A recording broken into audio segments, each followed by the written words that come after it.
Olá, como vai?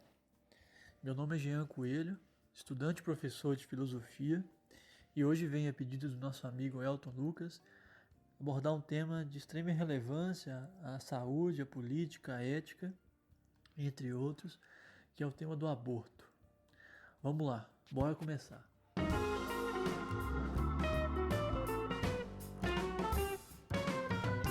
Um caso recente que chamou a atenção de todo o Brasil, estampado nas mais diversas manchetes, diz respeito a uma menina de 10 anos do Espírito Santo que foi estuprada pelo seu tio e ficou grávida, né? Em razão disso, a família procurou uma clínica pública para que ela pudesse realizar o procedimento abortivo, pudesse realizar o aborto. Infelizmente, esse não é um caso específico. Para a gente ter uma ideia disso, em 2018, o Brasil atingiu um índice recorde de casos de estupro. E cerca de 54% de todos esses casos incluíam meninas de 10 a 14 anos. Né? De todo esse número recorde, mais da metade dizem respeito a meninas menores de 14 anos.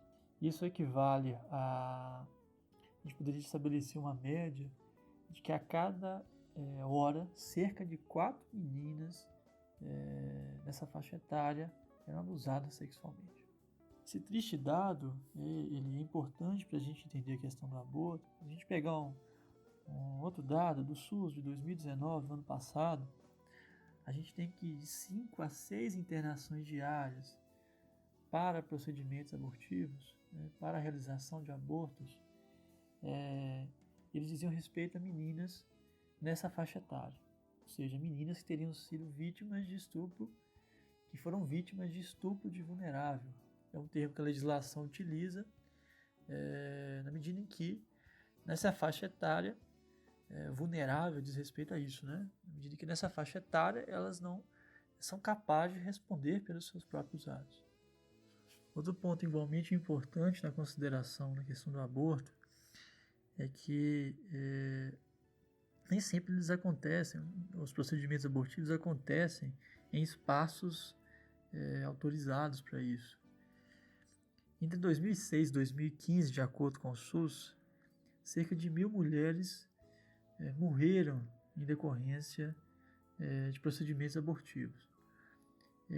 Nem todos esses casos dizem respeito a abortos provocados, né? É possível a gente falar também do aborto espontâneo, aquele aborto que é natural, que não está no poder de controle, né? Nem do médico, nem dos profissionais de saúde. Mas um estudo publicado esse ano, inclusive, nos cadernos de saúde pública, está inclusive disponível na plataforma Cielo, na internet. Esse estudo defende que esses dados eles podem estar subnotificados, né? Por quê?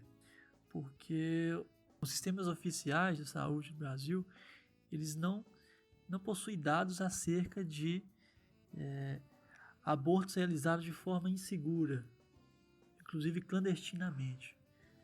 Então, são muitos os casos realizados e normalmente são abortos não espontâneos, realizados em espaços não autorizados, mas que o sistema nosso não computa, né? E para você ter uma ideia disso, né, de acordo com a ONU, entre 2010 e 2014, né, esses dados nos ajudam a perceber como que o problema está presente, né? Entre 2010 e 2014, no mundo, cerca de 25 milhões de abortos eles aconteceram de maneira não segura, né, em 5 anos. Isso corresponde a cerca de metade, 45%, de todos os abortos realizados no mundo nesse período. Cerca de metade aconteceu sem as condições sanitárias adequadas. E 97% desses 25 milhões, né, ou seja, praticamente todos esses, quase todos esses procedimentos não seguros, eles ocorreram na África na Ásia e na América Latina, né? Locais em que as regras contra os procedimentos abortivos elas são mais rígidas, né? Nesses espaços, nesses locais, né? Nessas partes do globo, nós temos regras que controlam de uma maneira mais rígida o aborto. Mas as mulheres acabam recorrendo a procedimentos clandestinos, né? Isso envolve locais não autorizados, então, para responder aos seus anseios. De acordo com a legislação brasileira, o aborto é permitido em apenas 3 casos, né? Em caso de estupro, em que a mulher é vítima de estupro, em caso de risco de morte, né, a mãe, né, se a mulher ela estiver sob risco de morte, e no caso do bebê anencéfalo, no caso da anencefalia. Em 2012, o Supremo discutiu o tema, a Suprema Corte discutiu o tema, o STF, e decidiu descriminalizar, né, considerar não crime o aborto em caso de bebês que nascerão sem um encéfalo, né, que inclui aí o cérebro e outros órgãos do sistema nervoso que são fundamentais à vida, né, do bebê. Normalmente a possibilidade de vida desses bebês é quase nula, né? Além disso, a Suprema Corte tem discutido, né, o tema, discutiu recentemente, né, sobre a possibilidade da descriminalização até a 12ª semana, né, se o aborto for praticado até a 12ª semana de gestação. Também discutiu a questão da possibilidade, né, da descriminalização no caso do bebê que nascerá com microcefalia, né, que em decorrência da doença Zika, e vem discutindo o tema, inclusive com outros poderes. Talvez o mais recente episódio, né, que diz respeito, né, à legislação brasileira decorre de uma medida do Ministério da Saúde, né, estabelecida logo após, né, a repercussão desse caso, dessa menina do Espírito Santo, em que o governo estabelece algumas exigências para a vítima de estupro que foram muito criticadas, né, que gerou muita polêmica, na medida em que essa medida do Ministério da Saúde exige a denúncia, né, daquele que seria, né, o responsável pelo estupro, e possibilita a mulher gestante o acesso à ultrassonografia, né, a ultrassom. As críticas a essa medida recente dizem respeito justamente ao fato de que isso poderia, por um lado, né, acuar, né, amedrontar a mulher, a procurar um procedimento médico, né, a procurar clínicas autorizadas para que ela pudesse realizar o aborto, né, uma vez que ela poderia se sentir constrangida pelos responsáveis, né, pelo abuso, que muitas vezes são pessoas próximas, né, e também porque ela seria, de alguma forma, sensibilizada pela ultrassonografia. Em suma, né, essa medida do governo, ela visaria tornar o aborto difícil ainda no caso do estupro, né, dificultar o acesso ao procedimento abortivo autorizado, mesmo no caso do estupro. É possível a gente distinguir, né, 3 argumentos centrais, né, que permeiam essa questão do aborto, né, pró e contra, né, posições a favor e contrárias à realização do aborto. E nesse sentido há um texto muito interessante e didático do médico e estudioso Drauzio Varela na internet, chamada A Questão do Aborto, né? Ele também estabelece essas três linhas, né, de raciocínio, e que me parecem também muito parecem cruciais para a gente tentar entender a questão em termos éticos, né? Alguns vão dizer que o aborto ele é uma prática errada, né? Não deve ser praticada. Os mais radicais eles vão dizer que em nenhuma hipótese ela pode ser radicada. Em grande medida eles vão dizer isso baseados no argumento da vida, né? De que desde o momento em que existe o encontro, em que há o encontro do espermatozoide com o óvulo, né, decorrente da relação sexual, existe uma vida ali, né? De modo que eliminar o embrião ou o feto seria acabar com uma vida, e isso é inadmissível, né? Seria possível comparar essa vida, né, do embrião e do feto, a uma vida de uma pessoa já nascida, né, de um adulto. É possível comparar então o ato de abortar a um assassinato, né? Essa ideia é comum entre religiosos radicais, né? Não apenas, é claro, mas é comum entre religiosos radicais, né? Ao mesmo tempo, ela é questionada por outros como, e aí a gente vai passar para uma posição intermediária, digamos assim, um outro argumento intermediário, que diz o seguinte, que não é necessário desconsiderar esse fato de que a gente já teria uma vida, né, desde a fecundação, mas que até a 12ª semana de gestação, ainda o embrião não tem um sistema nervoso formado, né? E, em razão disso, ele não sentiria dor ou teria mínima consciência da prática abortiva, né? Então, em decorrência do aborto, o embrião ele não seria prejudicado, né, sentindo dor ou de alguma forma consciente de que ele estaria sendo eliminado, né? E a gente poderia fazer uma comparação, né, com uma pessoa que ela sofre de morte cerebral e ela tem os seus órgãos retirados, né? Ela não sente mais nada, né? Então, a gente poderia dizer que esse segundo argumento é intermediário, né, porque ele estabelece um limite, né, para a realização do aborto até a 12ª semana, pautando-se não, antes de tudo, na questão da vida, mas na condição do feto ou do embrião, né? Porque ele não estaria consciente daquilo e não seria afetado com a sensação de dor, né? Ou de alguma forma perceberia aquilo.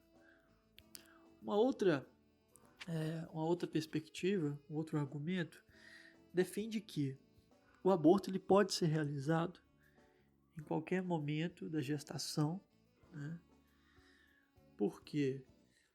Porque a mulher, né, ou o casal, eles simplesmente podem se enganar, né? Eles podem simplesmente errar, né, o cálculo sobre o período fértil, né, comprometendo assim algum tipo de planejamento familiar, né? E não só por isso, né, mas também considerando que muitas mães, elas após ficarem grávidas, elas são abandonadas pelos pais e terão que arcar com a vida de seu filho sozinhas, né? Caberia, portanto, às mães ou às mulheres que gestam esses bebês decidirem de fato se elas querem ou não, né? Além disso tudo, é possível ainda, dentro dessa terceira perspectiva, alguns vão dizer que o corpo é da mulher, né? Então é ela quem decide, em última instância, o que ela deve fazer com aquilo que ela gesta, né? Com o ser que ela gesta. Então, a mulher ela seria livre para decidir isso, né? Não caberia ao homem, né, mesmo se desejoso, né, de conceber aquele filho, determinar em última instância que a mulher deve ter aqui, gestar aquele ser até o fim, né, da gravidez, porque é ela quem lida com ele, é ela quem precisa estar durante 9 meses, né, com aquele bebê, com aquele feto, o embrião, melhor dizendo. Essa distinção nessas 3 linhas de raciocínio, né, ela não quer desconsiderar as nuances, né, que existem no que toca ao tema, né, e nem quer dizer que a questão é simples, né, de forma nenhuma. É uma questão que se mantém complexa, né, de difícil resolução, mas ao distinguir, né, essas perspectivas, né, a gente consegue identificar premissas ou justificativas que baseiam posições diferentes, né, a favor e contra a prática do aborto. É fato, né, que esse debate ele se dá no âmbito político, né, e ele é importante para as decisões políticas, as decisões dos legisladores, né. Por outro lado, não importa também colocar como pauta das discussões políticas o fato de que muitas mulheres têm morrido em razão de abortos realizados em condições insalubres, de modo clandestino. Ou seja, o fato de que mesmo adotando uma legislação rígida, né, países não têm conseguido, isso parece ser o caso do Brasil, não têm conseguido impedir que mulheres realizem a prática.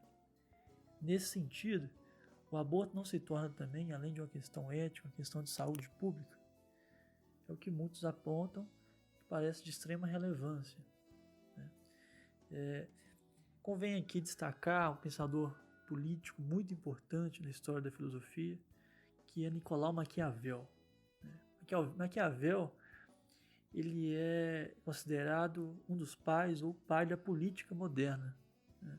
Exatamente porque ele propõe uma nova maneira de se entender a política.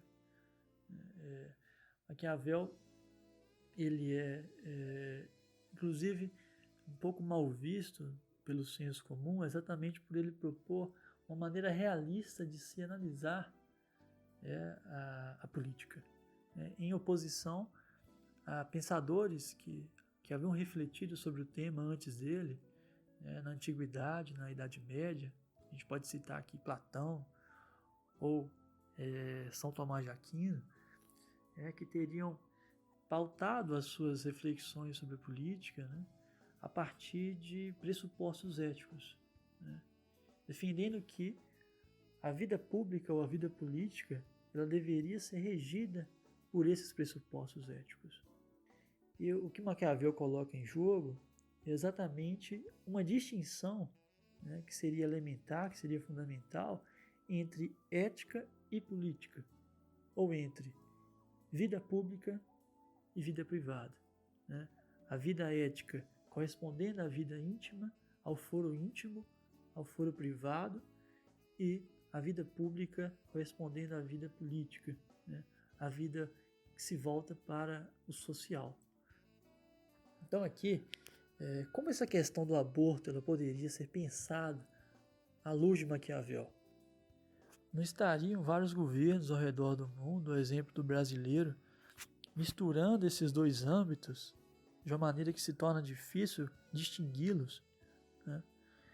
Parece que alguns valores familiares e religiosos vêm regendo a vida pública de maneira que ela se torna comprometida, né? De maneira que a função do Estado parece comprometida, né? Na medida em que a eficácia social é comprometida. Quando o governo brasileiro dificulta a prática de um aborto que já é aceito por lei, né? A prática do aborto em caso de estupro, ele já é é assegurada por lei, e o governo toma medidas como a possibilidade do ultrassom ou a exigência